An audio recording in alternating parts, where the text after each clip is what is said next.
Welcome back to the YouTube channel. First of all, I'd love to give Alpha Weld a shout out.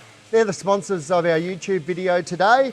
And what we're going to get into first of all is this passion project that we've got here.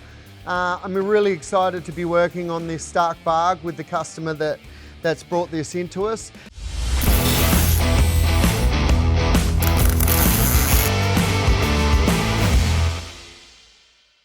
As you can see, we've got a little way through and I was a bit behind the eight ball in catching everything along the way.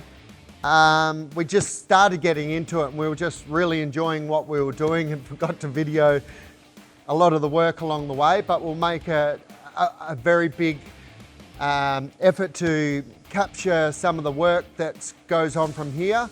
We want to do probably a 2 or 3 part series, maybe even a 4-part series all the way to the final product. But essentially what we've been asked to do is turn this STARK VARG. Now this guy he's a really well-known 6-time national champion motocross rider.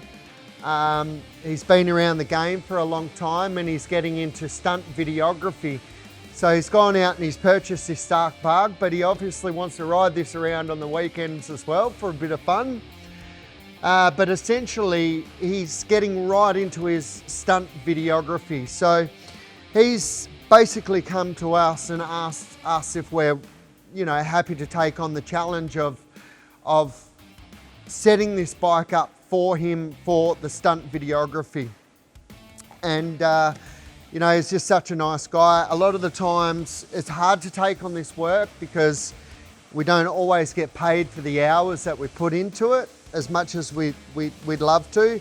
The hours can be just exuberant, and then you go and charge a customer 20 grand to set this up and they look at you funny. So look, it's a really big learning process for us that involves a lot of technology that we already have incorporated here at BH Engineering with the 3D printing, 3D modeling, our scanning, 3D scanning, and we've utilized every piece of technology we have to get to the place where we do today. So with all that said, essentially what he wants to do is be able to attach this very expensive gimbal to not only the front of the motorbike, but the back of the motorbike. Now, where the challenges lie with this particular project is he wants it all to be obviously removable so he can go and enjoy the STARK on the weekend and have a bit of fun. And at the same time, these are quite heavy. At a guess, they're probably, 10 to 12 kilos, but with the leverage effect that we have all the way out here and then a massive camera that hangs off the bottom of this, it's a beautiful piece of machinery. Not only the STARK, but the company that has provided this gimbal. This is essentially a gimbal. It's magnificent. Very expensive piece of, very expensive item here. So this is what we've come up with so far. And I'm utilizing some inspiration working with in the automotive industry and been around race cars and motorbikes all my life. I'm kind of calling on old knowledge and doing utilizing some of that as inspiration to achieve what we want to achieve. Like I said, we'll probably do a 3-part series on this. We'll take you guys along for the ride all the way through to the finished product. Well, what we've got at the moment is basically we've pretty much nearly achieved the back.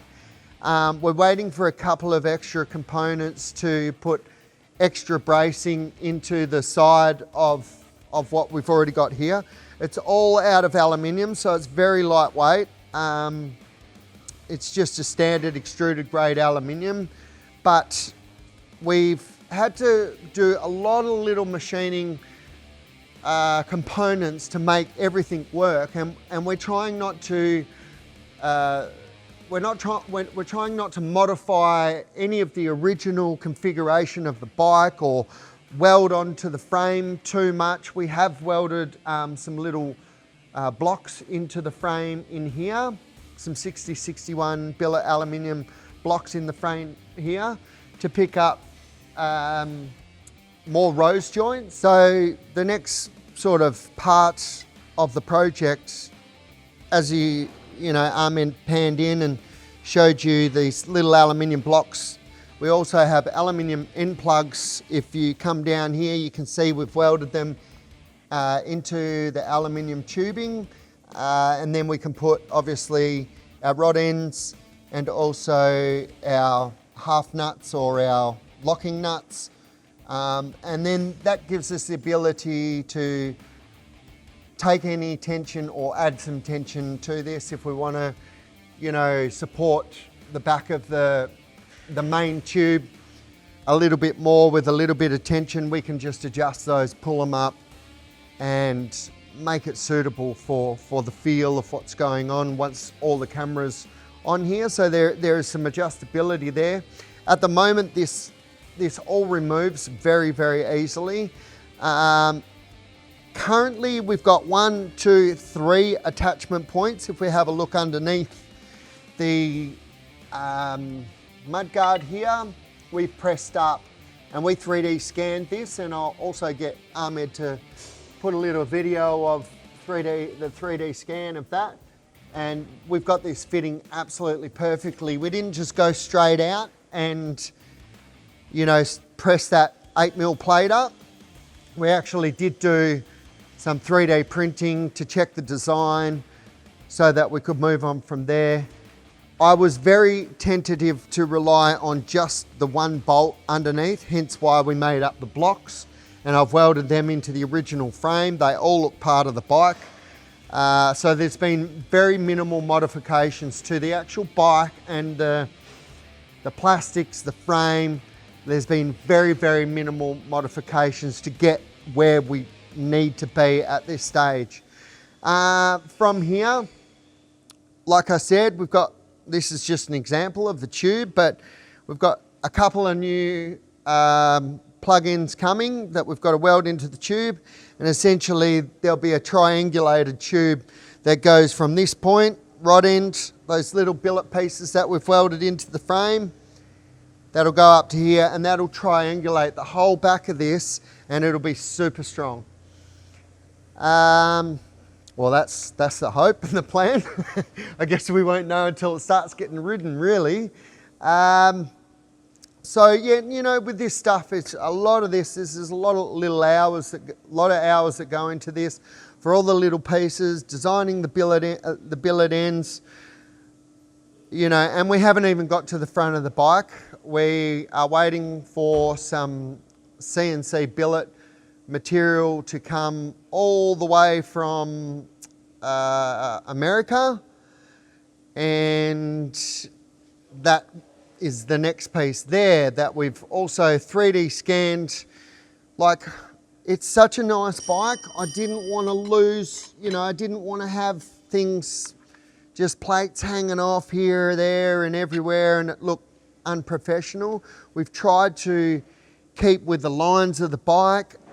You will see with the references that we got given how different our setup is to the others that are out there on the market at the moment. Well, not even on the market. They're all custom designed, but I think the design that we've got so far and that we're getting to is way simpler, way lighter, and should be just as strong as those examples. We tried to get this component sourced locally, which was a fail. We tried to get this sourced from Perth, which is about 200 kilometres from where we are, down here in Bunbury.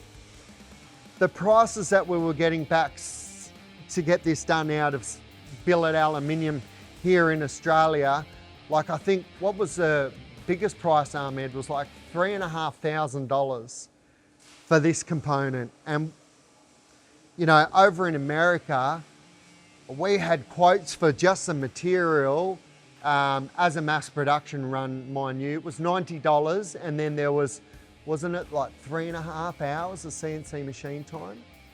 So, you know, that's the difference between us here in Australia and obviously over in America or China.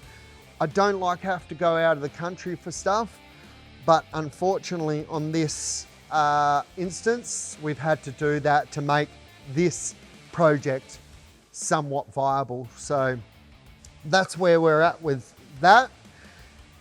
Now there is other additions. Obviously there's going to be a big camera hanging off here, and what we've done is we've come up with a small little mud guard that's also going to protect the camera. Obviously it's got a mud guard at the moment, but you know, as you can see, the camera's going to be out here. This is all moving up and down and doing its thing. So we wanted to, by the request of the customer, that wasn't our thinking, that was actually a request of the customer. And we've managed to come up with a design that we're pretty happy with.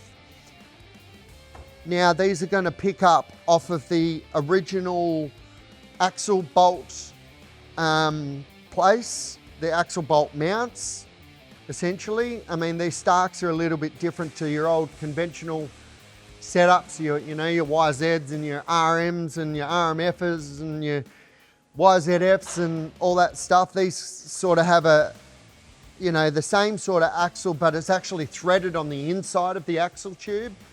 And then it has a little aluminium like end cap that utilizes an 8mm Allen key head. So we've managed to pick up off that. And if you come around here, Ahmed, obviously that sits into here. That'll sit on here. But you do have also the chain tensioners that sit recessed.